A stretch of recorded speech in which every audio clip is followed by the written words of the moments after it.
মহান রব্বুল আলামিন কোরআন কারীমের মধ্যে ইরশাদ করে বলছে ওয়ারাফা'না লাকা যিকরাক, এবং আমি আপনার প্রশংসাকে সমুন্নত করেছি। কে নবীর প্রশংসাকে সমুন্নত করেছে? কোথায় বলা হয়েছে যে নবীর প্রশংসাকে সমুন্নত করার কথা? এ আজিজানে মুহতারাম, কোরআন বলে ওয়ারাফা'না লাকা যিকরাক, এবং আমি আপনার প্রশংসাকে সমুন্নত করেছি যে নবী পাক সাহেবুল আওলাদ সাল্লাল্লাহু তাআলা আলাইহি ওয়াসাল্লামের প্রশংসা মহান রব্বুল আলামিন করেছে। এই নবী পাক সাল্লাল্লাহু তাআলা আলাইহি ওয়াসাল্লামের প্রশংসা মহান রব্বুল আলামিন করেছে। আপনি যদি দেখেন জমিন থাকবে না, নবীর প্রশংসা থাকবে। আসমান থাকবে না, নবীর প্রশংসা থাকবে। চাঁদ ও সূর্য থাকবে না, নবীর প্রশংসা থাকবে। জমিন থাকবে না, নবীর প্রশংসা থাকবে। পাহাড় ও পর্বত থাকবে না, নবীর প্রশংসা থাকবে।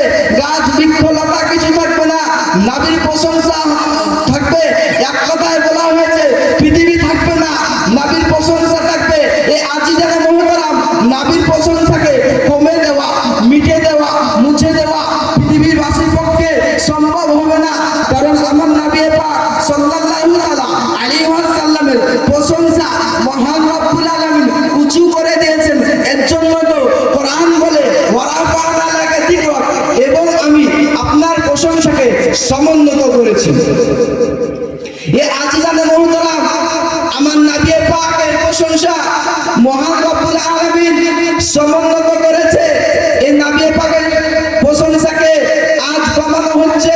এই আজিজানে মুহতারাম, যদি আপনি দেখেন নবীর প্রশংসা, যদি আপনি দেখেন আজ যদি নামাজে যদি দেখেন নবীর প্রশংসা, ইকামতে যদি দেখেন নবীর প্রশংসা, আযানে যদি দেখেন নবীর প্রশংসা, খুতবাতে যদি দেখেন নবীর প্রশংসা, বুখারীতে যদি দেখেন নবীর প্রশংসা, মুসলিমে যদি দেখেন নবীর প্রশংসা, ইবনে মাজাতে যদি দেখেন নবীর প্রশংসা, সুনান নাসাঈতে যদি দেখেন নবীর প্রশংসা, আবু দাউদে যদি দেখেন নবীর প্রশংসা, বুখারীতে যদি দেখেন নবীর প্রশংসা, তৌরাতে যদি দেখেন নবীর প্রশংসা, ইবনে মাজাতে যদি দেখেন নবীর প্রশংসা, তৌরাতে যদি দেখেন নবীর প্রশংসা, জাবুরে যদি দেখেন নবীর প্রশংসা, কোরআনে যদি দেখেন আমার নবীর প্রশংসা, জান্নাতে যদি দেখেন নবীর প্রশংসা, আরশে মুআল্লাতে যদি দেখেন নবীর প্রশংসা, লোহে কালামে যদি দেখেন নবীর প্রশংসা, খোদার কসম আরশে ইলাহিতে যদি দেখেন ও নবীর প্রশংসা। এই নবী পাক সাহেবুল আওলাদ সাল্লাল্লাহু তাআলা আলাইহি ওয়াসাল্লামের প্রশংসাকে কমে দেওয়া, মিটে দেওয়া কোনো পৃথিবীবাসীর পক্ষে সম্ভব হবে না। এই নবীর প্রশংসাকে আজ যারা মিটে দিতে চায় তারা মিটে যাবে, নবীর প্রশংসা মিটবে না। যারা নবীর প্রশংসাকে কমে দিতে চায় তারা কমে যাবে, নবীর প্রশংসা কমবে না।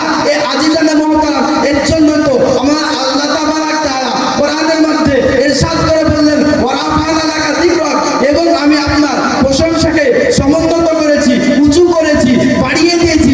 এই নবী পাকের প্রশংসা মহান রব্বুল আলামিন বাড়িয়ে দিয়েছে। এর জন্য তো আমার আলা হযরত আজিমুল বারকাত মুজাদ্দিদ দ্বীন ও মিল্লাত বলতেছেন মিট গায়ে মিট দেহে মিট जाएंगे आधा तेरे, मिट गए मिट देहे मिट जाएंगे आधा तेरे, ना मिटा है ना मिटेगा कभी चाहते हैं। নবীর প্রশংসাকে মিটে দেওয়া, মুছে দেওয়া পৃথিবীবাসীর পক্ষে সম্ভব হয় না। এর জন্য তো কোরআন বলে ওয়ারাফা'না লাকা যিকরাক, এবং আমি আপনার প্রশংসাকে সমুন্নত করেছি।